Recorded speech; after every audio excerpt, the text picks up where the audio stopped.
In 2026, a soccer team could play a match in freezing Vancouver and 4 days later play again in humid, sweaty Miami. That's not a scheduling mistake.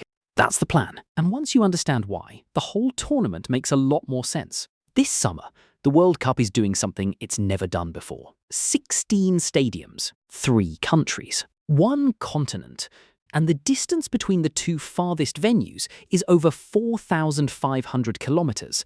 The tournament spans 16 host cities across the United States, Mexico, and Canada, from chilly Vancouver to hot and humid Miami. So today, we're ranking every stadium and along the way figuring out why FIFA thought this insane travel schedule was actually a good idea. Let's start with the basics. In theory, a World Cup host city just needs a big stadium and some hotels. In practice, it's way more complicated than that. Here's where it gets interesting. FIFA didn't just throw 16 cities on a map and call it done. They split the tournament into 3 regions, Eastern, Central, and Western, specifically to stop teams and fans from having to cross an entire continent every few days. So when you do see a team fly from one coast to the other, that's usually the exception, not the rule. It happens when a team survives the group stage and the bracket sends them somewhere new.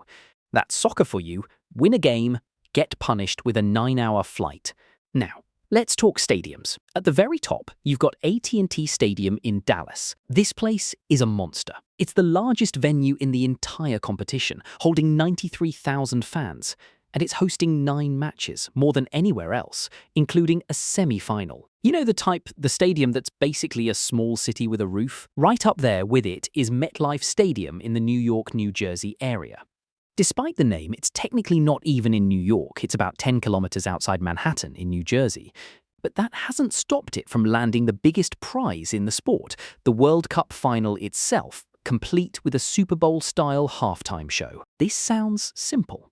It isn't, because somewhere there's a New Jersey city planner grinning ear to ear. Then there's Mercedes-Benz Stadium in Atlanta. It's hosting 8 matches, including a semi-final, and honestly, it might be the most photogenic venue on the list, with a retractable roof that looks like it belongs in a sci-fi movie. Out west, Levi Stadium in the San Francisco Bay Area is quietly one of the most experienced venues in the tournament. It's not actually in San Francisco, it's in Santa Clara, which is its own fun little geography trivia moment, but it just hosted the Super Bowl in February 2026. So this building has seen everything.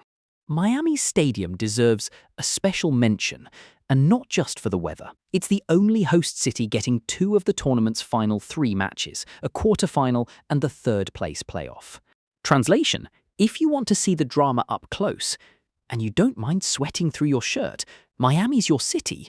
Now here's the part that explains those brutal travel gaps. Some cities, like Vancouver and Seattle, sit way up in the cool Pacific Northwest. Others, like Houston, Monterey, and Kansas City, sit in serious summer heat zones. In fact, several US host cities, plus Monterey in Mexico, are known for punishing summer heat and humidity, which becomes a real challenge for open-air stadiums. So when a team's route takes them from a cool northern city to a scorching southern one, that's not bad luck.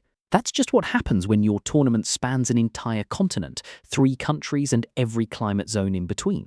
And that's really the whole story here. This isn't just biggest stadium wins. It's a giant logistical puzzle, balancing capacity, climate, time zones, and travel distance, all while still trying to make sure fans in Toronto and fans in Guadalajara feel like they're watching the same tournament. So, back to that opening question.